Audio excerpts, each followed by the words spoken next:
ప్రతి వాడికి ఒక టైం డిసైడ్ చేసి పెట్టాడు దేవుడు. ఆ సమయం వచ్చిందాకా చెవులున్నా లేనట్టుగానే కూర్చుంటాడు, నోరున్నా లేనట్టుగానే మాట్లాడకుండా మౌనంగా కూర్చుంటాడు, చేతులున్నా పని చేయనట్టుగానే కూర్చుంటాడు, మొత్తం ఒక విగ్రహంలాగా కూర్చుంటాడు.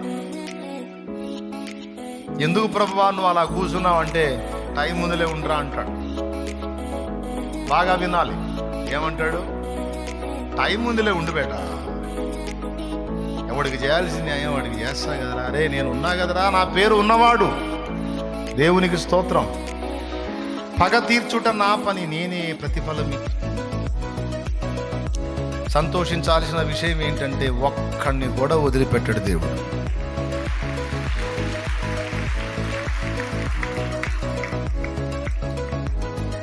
ఎవడికి చేయాల్సిన న్యాయం తప్పకుండా వాడికి చేస్తాడు. ఉన్నాడుగా పైన చూచుచున్న దేవుడు, ఎల్ షద్దాయ్, ఎల్ రోయి, సర్వశక్తి గల దేవుడు ఎల్ షద్దాయ్, ఎల్ రోయి, చూచుచున్న దేవుడు. నిన్ను చూశాడు, నన్ను చూశాడు. దుర్మార్గాలు చేస్తున్న వాళ్ళని చూడట్లేదా?